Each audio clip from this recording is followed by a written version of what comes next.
안녕하세요. 딱딱한 책 부드럽게 해주는 쌤 헬렌입니다. 오늘부터 해서 4번에 걸쳐서 함께 읽어볼 책을 소개해 드리려고 하는데요. 바로 컬처 메이킹입니다. 혹시 제목과 표지가 딱딱하게 느껴지시진 않나요? 네, 아주 쉬운 내용의 책은 아니지만 정말 하나님의 자녀로서 한 번은 꼭 고민해 봐야 할 이 문화 창조의 이야기를 저희가 함께 이 책을 읽으면서 나눠보려고 해요. 여러분은 문화라는 이야기를 들었을 때 어떤 느낌이 드셨어요? 문화 그러면 왠지 너무 크고 막 나를 약간 내가 이 문화의 영향 속에 막 어찌할 바를 모르는 그런 쓰나미 같은 그런 느낌? 아니면 정말 이제 기독교인들이 쓰는 표현 있잖아요. 세속적이다. 네. 문화하면 세속적인 거. 내가 방어해야 하고 싸워내야 하는 내 어떤 그런 전투적인 생각이 드시나요? 아니면은 기술 발전이 너무 빠르니까 그거를 막 쫓아가지를 못해서 허걱허걱 되는 것 같은 그런 뭔가 내가 좀 잘 못 쫓아가고 있다라고 하는 어떤 답답함 그런 걸 느끼시는지 이 문화에 대한 여러분들의 저는 감정이 되게 궁금하고요. 그렇게 감정을 만드는 것 밑에는 문화에 대한 생각이 어쩌면 조금 좁게 만들어져서 그런 좀 부정적인 감정이 드는 것은 아닌가라는 생각이 들기도 해요. 저 역시도 문화라는 생각을 하면 약간 케이팝, 네, 한류, 네, 스마트폰 문화 뭐 이런 거를 생각을 하게 되면서 문화 창조는 무슨 쫓아가기도 어렵고 그 다음에 아까 말씀드린 소위 세속적인 문화들이 막 끊임없이 만들어져 오는데 여기서 나 자신을 어떻게 지키고 또 자녀들 세대를 어떻게 키울 것인가, 다음 세대를 어떻게 키울 것인가에 대한 막 이런 굉장히 큰 고민을 하게 되는 거죠. 그렇지만 어쨌든 창조는 왠지 내게 아닌 것 같은 이런 생각을 하실지도 모르겠어요. 그런데 이 책은 사실 이게 그렇게 남의 얘기가 아니라 바로 내 얘기라고 하는 것을 그 소명을 다시 되찾아 주게끔 도와주는 책입니다. 실제로 이 책 그 부제목을 보면 이 부제목 이제 우리나라 말로는 문화 창조자의 소명을 찾아서라고 이제 되어 있는데요. 부제목 영어로 된 부제목을 보면 Recovering Our Creative Calling이라고 되어 있어요. 네, recover라는 표현이 들어있죠. 그러니까 recover라는 건 뭐냐면 있었다는 거죠. 네, 있었는데 우리가 그거를 잊어버렸거나 잃어버렸거나 놓쳐버렸거나 하다가 다시 이것을 회복을 해야 한다라고 이 저자가 이야기하는 이 책의 주제를 어떻게 보면 가장 잘 보여주는 게 이 영어 부제목인 것 같아요. 네. 여러분들도 아마 고민을 해 보셨기 때문에 사실은 또 이 책에 관심을 가지시거나 또 영상을 보시게 되셨을 것 같은데 저도 고민을 굉장히 많이 했었어요. 특별히 작년에 이제 우리가 올해 2019년이잖아요. 그게 작년이었나요? 이제 종교개혁 500주년 이었죠 작년이. 그래서 다시 한 번 더 그때 이제 마틴 루터가 일으켰던 그 종교 개혁에 대한 여러 가지 것들을 이제 보게 되면서 다시 한 번 더 뭐지? 그때만 해도 기독교인들이 사회 문화를 주도했는데 어떻게 하다가 우리는 사회 문화하면 뭔가 이렇게 싸우거나, 아니면 도망치거나, 아니면 모방이나 소비를 하려고 허걱허걱대거나, 어떻게 하다가 이렇게 됐을까라는 고민을 저도 하고 있었어요. 그러다가 이 책을 만나게 되었고, 이 책의 이 뒷부분에 보면요. 이 저자가 쓴 그 인용구가 뒷부분에 실려 있습니다. 문화를 비난하기만 해서는 아무것도 달라지지 않는다. 문화를 비평하고 문화를 모방하고 문화를 소비하는 것만으로는 충분하지 않다. 이 말을 듣는데 그러게 어쩌면 우리는 이 세상에 하나님께서 우리에게 이 세상을 정복하고 다스리라는 어떤 소명을 주셨는데 계속 비난하고 비평하고 아니면 모방하고 소비하는 것에 그친 것은 아닐까 라고 이제 저도 생각이 들었고, 이제 저자가 이어서 문화를 변화시키는 유일한 방법은 문화를 창조하는 것이다. 네. 일단 문구는 굉장히 마음에 들었어요. 어떻게 창조해야 되는지는 저도 처음에 읽었을 때는 약간 딱했지만, 네, 되게 멋있는 말이다 라는 생각이 들면서 네, 이 책을 시작을 하게 됐습니다. 정말 우리가 기독교인으로서 살면서 정말 TV에서 쏟아져 나오는 것들, 또 이렇게 저도 유튜브 채널을 시작을 하게 됐지만, 네, 유튜브에 각종 정말 좋지 않은 영상들이 있죠. 그리고 이렇게 영상으로 뿐만 아니라 또 아이들 세대, 다음 세대의 문화들, 또 이해하지 못하는 것들, 또 이제 이 영상을 보시는 분들의 나이가 어떻게 되시는지 모르겠지만 분명히 다른 세대가 잘 이해가 안 되실 거예요. 저 역시도 마찬가지인데 이제 우리나라의 좀 특수한 그런 역사적 배경 때문에, 그러니까 동일한 세대가 일제강점기를 거쳤고 동일한 세대가 해방 후에 6.25 전쟁을 겪고 동일한 세대가 또 그 폐허에서 재건을 했고 또 70년대 이렇게 민주화 운동을 쭉 거치는, 그러니까 각각의 세대의 역사적 배경이 굉장히 뚜렷해요. 그러니까 누구는 일제강점기를 겪고 누구는 안 겪고, 네, 정말 1900년대 초반에 태어나신 분들이라면 다 동일한 역사적 배경을 가지고 있잖아요. 근데 너무 뚜렷하죠. 저 역시도 일제강점기를 겪지 않았어요. 저 역시도 6.25를 겪지 않았거든요. 네, 그래서 잘 몰라요. 그렇지만 예를 들면 저는 지금 20대가 아니니까 요즘 20대 세대가 많이 힘들다고 하는데 역시 모르죠. 네. 겪어보지 않았기 때문에. 근데 세대별로 겪었던 역사적 배경이 너무 뚜렷하다 보니까 그 세대에서 만들어지는 문화를 우리가 또 잘 이해하지 못하게 되는 거예요. 그러다 보니 어떻게 보면 우리가 쉽게 하는 행동이 약간 비난하는 거, 네, 이해가 안 되니까 약간 먼저 비난하고 보는 거, 네, 혹은 그냥 생각하지 않으려고 하는 거, 이런 것들이 많지 않은가라는 생각이 드는데, 이 책을 읽으면서 그런 부분에 대해서 다시 한번 네, 나는 문화를 어떻게 생각해 왔었던 거지? 혹시 나는 문화 그냥 단순한 문화 비난자, 비평자, 모방자, 소비자인가?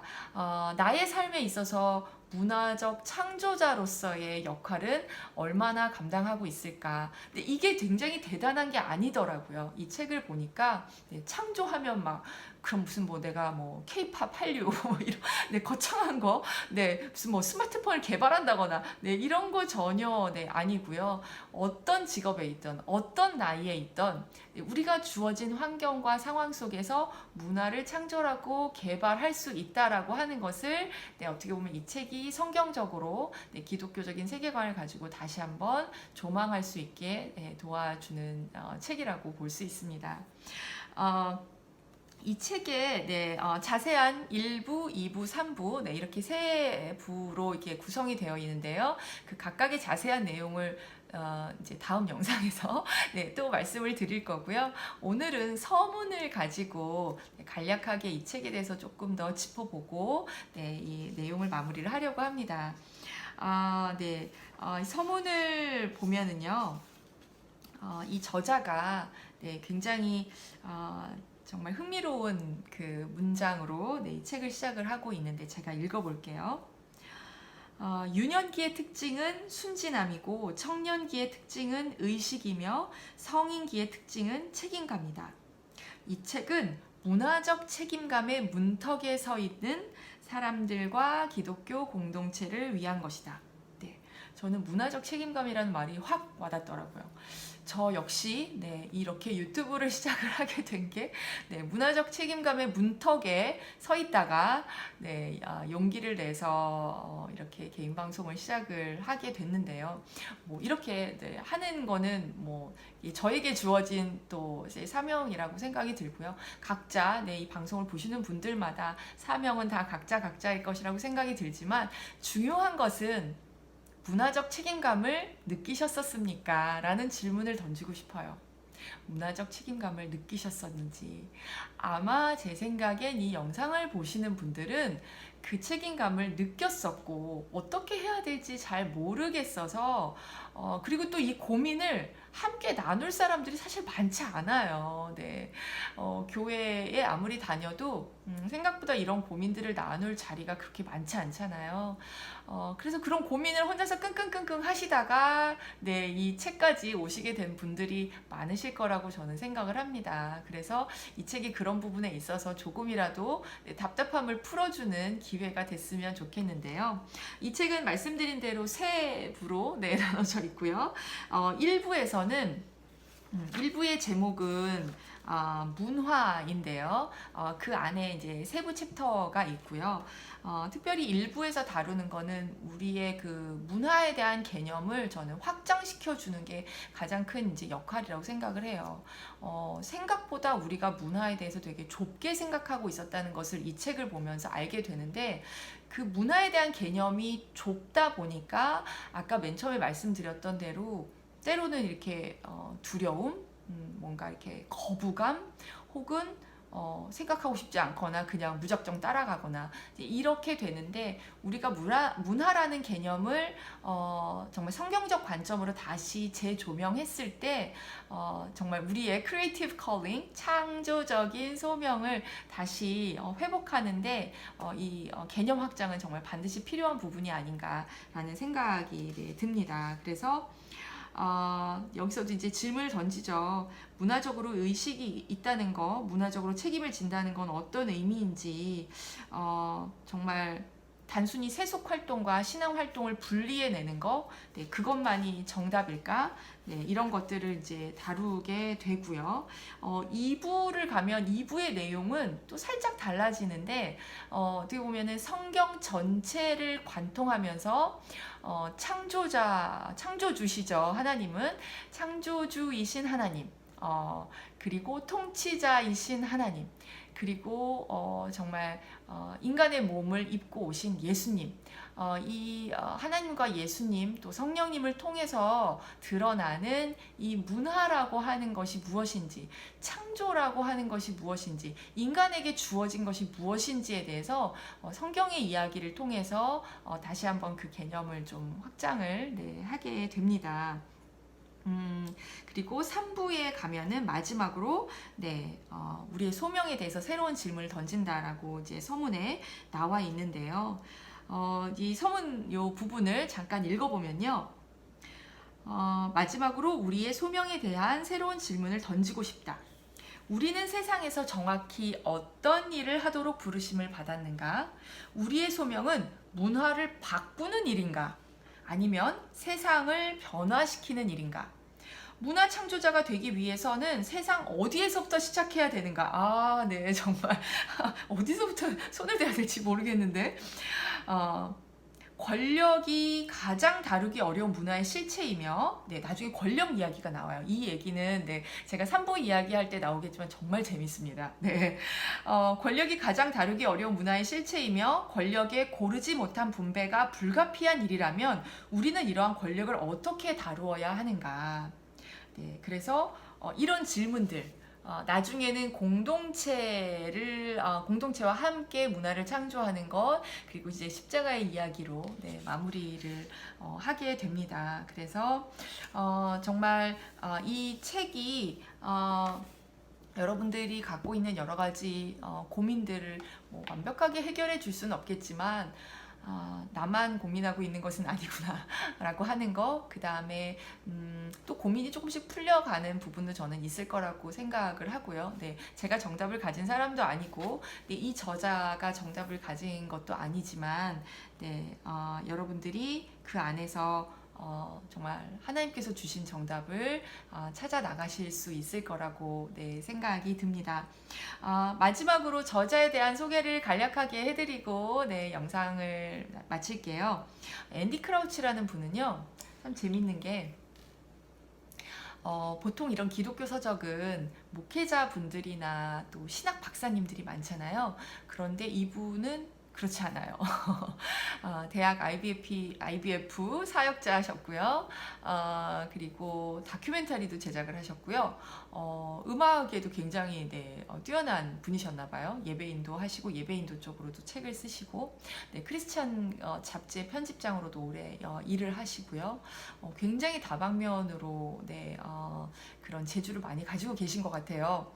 제가 이제 여러분들이 이제 혹시 영어가 편하시다면 네, 이제 영어 홈페이지를 들어가 보시면 아시겠지만 andycrouch.com이 있어요. 거기 들어가 보시면 이제 2017년도에 책을 또 내셨는데 물론 그 전에도 책이 더 있지만 가장 마지막으로 소개되어 있는 책은 2017년도 책인데 제목이 The Tech Wise Family예요. 딱 이름 네, 들으시면 조금 감이 오실 텐데 네, 우리 가정 문화 안에서 가정 안에서 이 테크놀로지를 어떻게 현명하게 잘 사용할 수 있을 것인가에 대한 책인데 아직 우리나라에 번역이 안 돼 있더라고요. 그래서 이제 저는 이제 영어로 이북으로 네, 살짝 봤는데 되게 재밌는 게 그 서문에 이 앤디 크라우치의 둘째 딸이 네, 16살이라고 이제 그때 이제 소개가 되어 있는데 그 딸이 그 글을 짤막한 글을 썼어요. 그래서 우리 부모님이 하신 그것에 어떻게 보면은 어떤 그런 대상이 된 내가 우리 아빠 엄마가 가정 안에서 이렇게 테크놀로지를 현명하게 쓰려고 하는 것이 나에게 어땠는지 내가 고백하는 것이 가장 좋은 증거가 될 것 같다라고 하면서 이렇게 글을 쓴 게 이제 나오더라고요. 그래서 또 이제 이렇게 앤디 크라우치는 이분은 계속해서 우리 크리스찬들이 단순히 문화를 비난만 하거나 모방하고 소비만 하는 것이 아니라 어떻게 하면 적극적으로 창조하고 개발해 나갈 것인가를 생각하고 그쪽으로 또 헌신하시는 분이신 것 같아요. 그래서 네, 그거는 참고를 하시면 좋을 것 같습니다. 네, 그러면 여러분들 혹시 책을 아직 구매하지 않으신 분들이라면 혹시 책을 같이 읽고 싶으시다면 책을 구매를 하셔도 좋을 것 같고요. 그냥 저의 영상을 따라가고 싶다라고 하신다면 네, 다음 영상에서 일부 내용을 네, 기대하시고 들어주시면 좋겠습니다. 감사합니다.